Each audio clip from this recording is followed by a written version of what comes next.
Next sixth one వచ్చేసి furniture purchased 8,000 and credit from X and company. ఇక్కడ cash purchase చేసినాం, ఇక్కడ credit purchase చేసినాం. మనం ఫర్నిచర్ పర్చేజ్ చేస్తున్నాం. సో అసెట్స్ ఇన్వాల్వ్మెంట్ ఉన్నప్పుడు ఈ పర్చేస్ అనే వర్డ్ అనేది మనం క్యాన్సిల్ చేసుకోవాలి.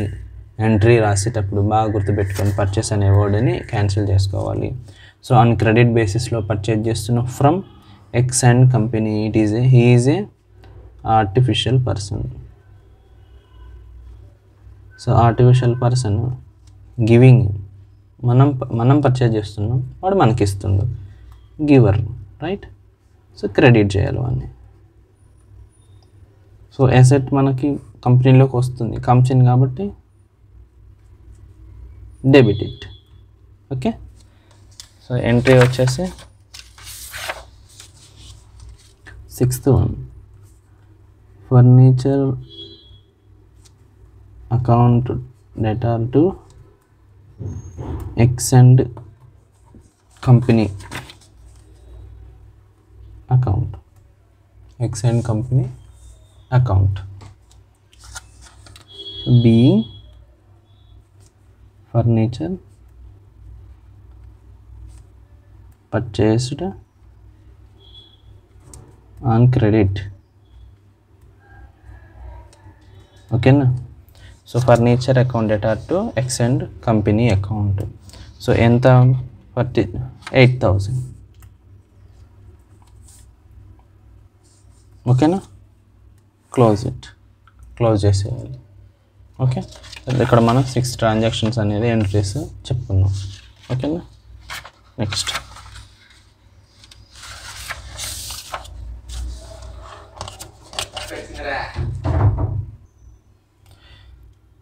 ఓకే, నెక్స్ట్ ట్రాన్సాక్షన్ వచ్చేసి 7th one, cash deposited into state bank. Year cash is deposited. Normal deposit చేయడం అంటే తెలుసు కదా మీకు, బ్యాంక్లో మనం క్యాష్ డిపాజిట్ చేస్తాము, అది ఇస్తాం కదా, మన సేవింగ్స్ అకౌంట్లోకి డిపాజిట్ చేస్తాము. సో ఇంటూ స్టేట్ బ్యాంక్, ఇక్కడ కంపెనీ ఏం చేసింది, క్యాష్ అనేది స్టేట్ బ్యాంక్లోకి డిపాజిట్ చేసింది. సో మనకి 2 ఆస్పెక్ట్స్ అంటే 2 కనిపిస్తున్నాయి చూడండి టర్మ్స్. ఒకటి cash, another one is bank. Okay. Cash అనేది అసెట్, కరెంట్ అసెట్. ఓకేనా. సో మనకి అసెట్స్ ఇక్కడ మనకి వస్తుందా పోతుందా అసెట్, కంపెనీ సైడ్ మాత్రమే ఆలోచించండి. సో క్యాష్ అనేది asset of the company, it is going in to the company. ఓకేనా. కంపెనీలోకి వెళ్తుంది అంటే గోస్ అవుట్ ఏం చేయాలి, credit it. Okay. So state bank అనేది పర్సనల్ అకౌంట్ అని చెప్పాను. It is already explain that it is personal account and artificial person is a artificial person. Bank is a artificial person. Personal account rules ఏంది, debit the receiver, credit the giver. ఇక్కడ he is receiving the cash which is deposited by the company deposit చేస్తుంది, he is receiving the cash. So రిసీవర్ని ఏం చేయాలి, డెబిట్ చేయాలి. ఓకేనా. ఎంత? 5,000 రూపీస్. సో ఎంట్రీ చూద్దాం. డేట్ వచ్చేసి 7th March. Okay. Bank account or State Bank account debtor is a receiver to cash account. Cash is going out of the company. So narration, being cash deposited into a bank or state bank అని రాయొచ్చు. ఓకేనా. ఎంత amount? 5,000 rupees. Close. So ఇది debit కాలం, ఇది credit కాలం. ఓకేనా. Ledger folio, particulars, date. Next వచ్చేసి 8th transaction చూద్దాం. 8th రోజు ఏముంది, wages 8,000 paid by cheque from state bank. Year మనకి వచ్చేసి ఒకటి బ్యాంక్ ఉంది, ఇంకోటి వేజెస్ ఉంది. So wages expense, nominal account ప్రకారం ఎక్స్పెన్సెస్ ఏం చేయాలి, డెబిట్ ఇట్. సో బ్యాంక్ అనేవాడు ఇక్కడ by cheque from bank. Bank ఏం చేస్తుండు, is the giver, expense pay చేస్తున్నాం మనం. సో ఇక్కడ నుంచి త్రూ చెక్ అని ఇచ్చినప్పుడు ఎప్పుడైనా కూడా మనం బ్యాంక్ అనుకోవాలి, అంటే బ్యాంక్ పే చేస్తుంది మన బదులుగా. సో గివర్ అనమాట. బ్యాంక్ అనేవాడు ఇక్కడ పర్సనల్ అకౌంట్ కదా, is the giver should be credited. Okay, understand. So entry వచ్చేసి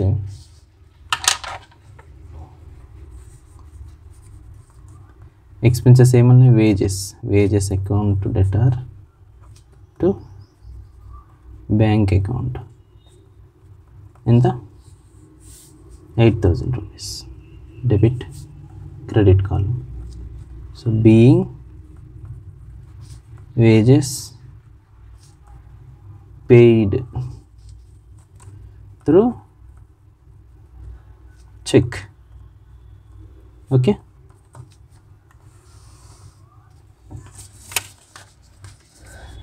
ninth transaction commission received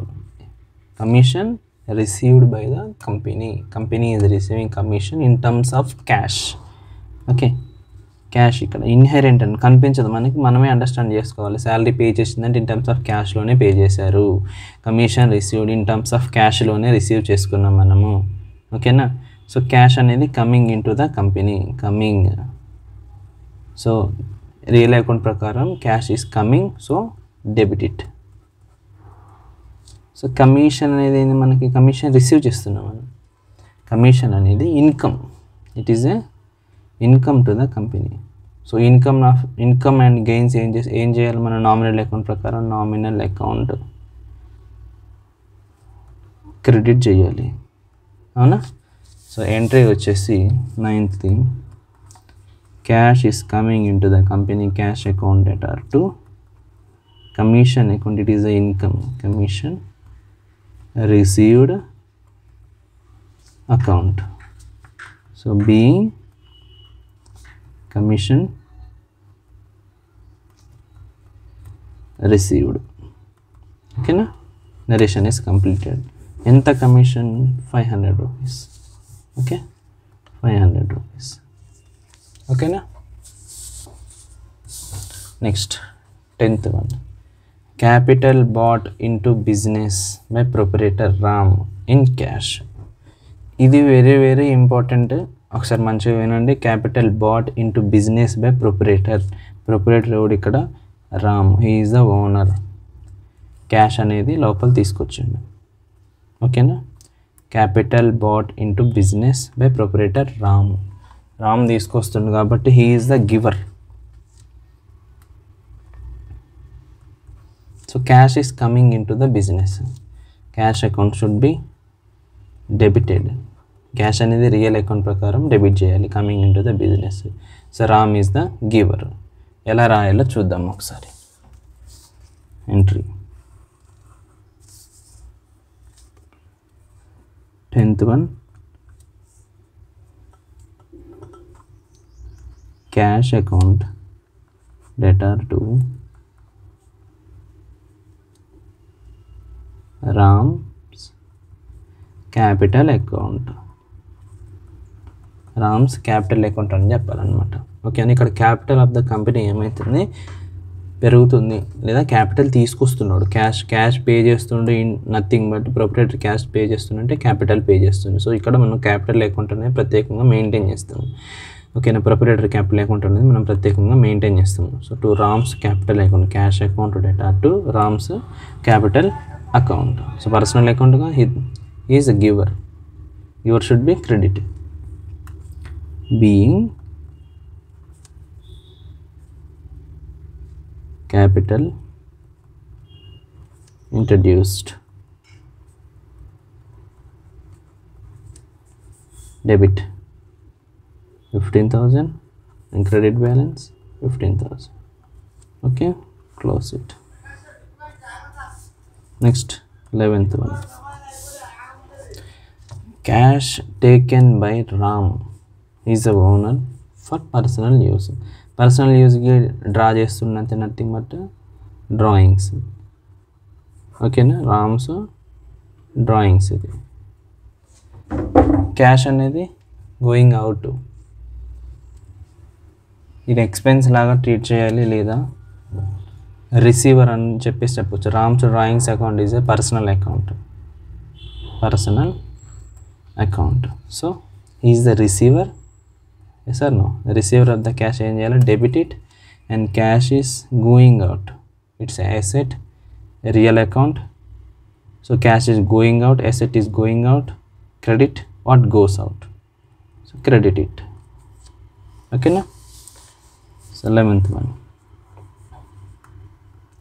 Ram's drawings account debtor to cash account being withdrawn for personal use. Okay, ఎంత? 700 rupees. Okay na? Next, 12th transaction and 12th date transaction. Rent paid to landlord mix Mr. X, rupees 1000 rupees. You are paying rent. Rent is an expense, right? Expenses related to nominal account.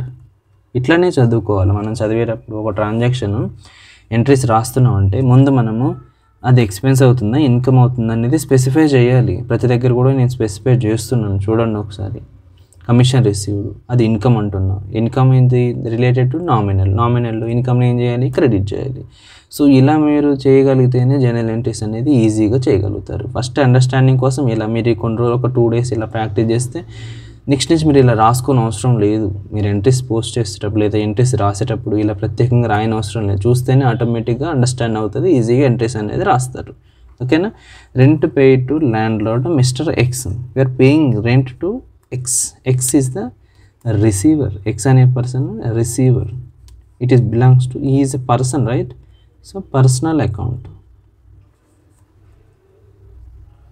So receive చేస్తుంది కాబట్టి receiver అన్న. So rent expense, nominal account. Expenses and losses ఏం చేయాలి? Debit it.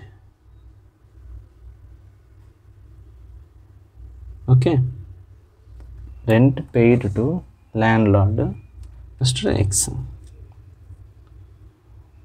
Wait. So we are paying rent to landlord mister X. So మనకి ఇక్కడ ఎవరికి pay చేస్తున్నాం? Some X అనే పర్సన్కి పే చేస్తున్నాం, రెంట్ పే చేస్తున్నాము. సో నేను ఇట్లా చెప్పగానే మీరు ఏమనుకుంటున్నారు? సో ఎక్స్ని కూడా మనం ట్రేడ్ చేయాలి, రెంట్ని ట్రేడ్ చేస్తున్నాం, 2 డెబిట్లు అవుతున్నాయి. మరి 2 డెబిట్ అవుతున్నాయి అని చెప్పేసి కన్ఫ్యూజ్ అవ్వద్దు ఎప్పుడైనా కానీ. అయితే ఇదేం క్రెడిట్ బేసిస్ కాదు కదా. So we are paying in terms of cash only to landlord. ఇదేం పర్చేసెస్ కాదు, సేల్స్ కాదు. క్రెడిట్ బేసిస్లో మనం పర్చేజ్ చేయడానికి, క్రెడిట్ బేసిస్లో మనం సేల్ చేయడానికి.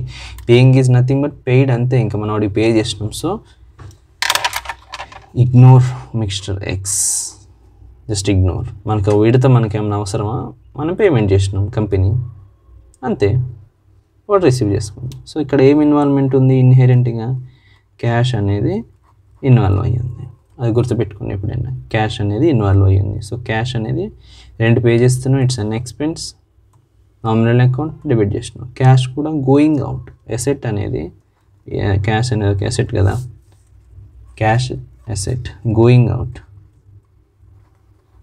out means credit it, right? Credit చేయాలి. అర్థమైంది కదా? ఇలాంటి ఎంట్రీస్ ఇస్తారు కన్ఫ్యూజ్ చేయడానికి.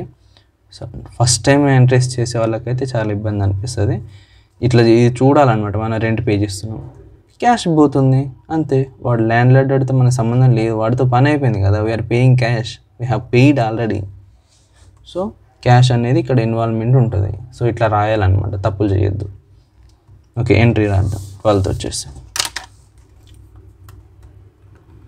So rent account, rent paid అని రాయొచ్చు, రెంట్ అని రాయొచ్చు. Rent account debtor to cash account. In terms of cash you are paying, being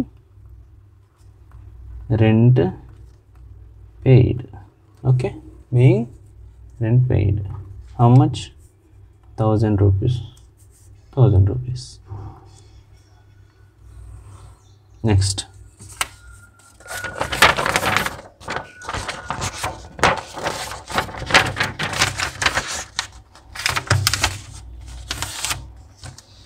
already మీకు పర్చేస్ రిటర్న్స్ అంటే ఏంది, సేల్స్ రిటర్న్స్ అంటే ఏంది ఆల్రెడీ చెప్పేసిన మీకు. So goods returned by Ramesh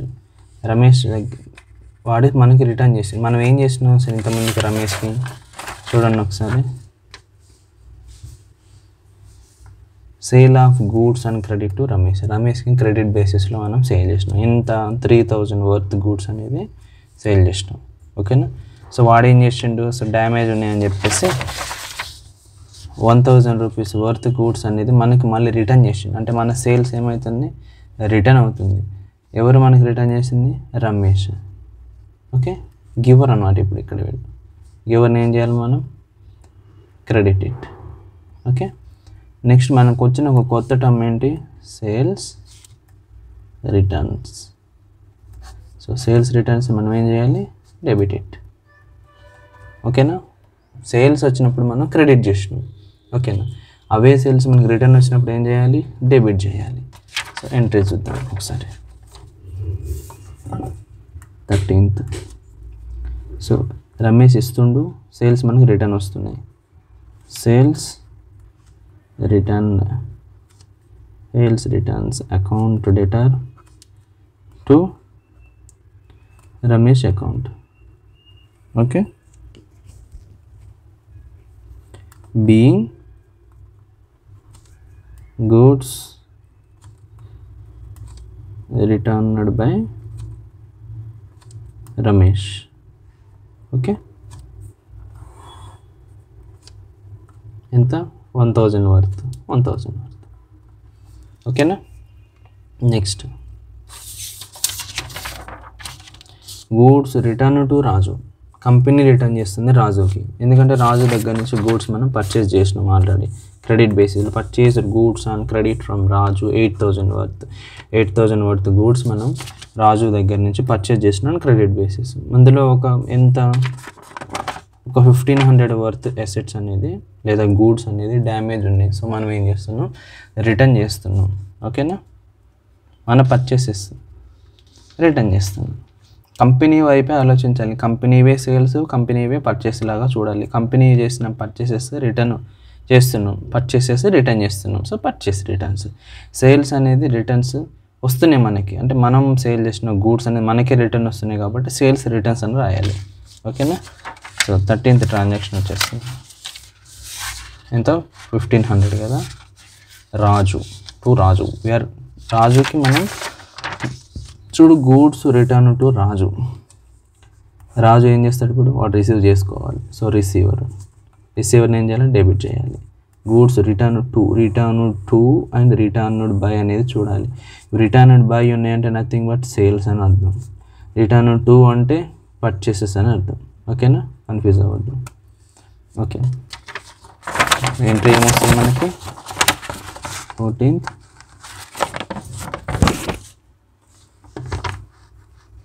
Raju account to return is the receiver right to purchase returns. లేదు ఈ purchase return sales confusing ఉంది అనిపిస్తే సేల్స్ని క్రెడిట్ చేస్తున్నాం కాబట్టి సేల్స్ రిటర్న్స్ని డెబిట్ చేయాలి. ఓకే, పర్చేసెస్ని డెబిట్ చేస్తాం కాబట్టి పర్చేస్ రిటర్న్స్ని క్రెడిట్ చేయాలి. ఇలా గుర్తుపెట్టుకోండి. Okay, being goods return to,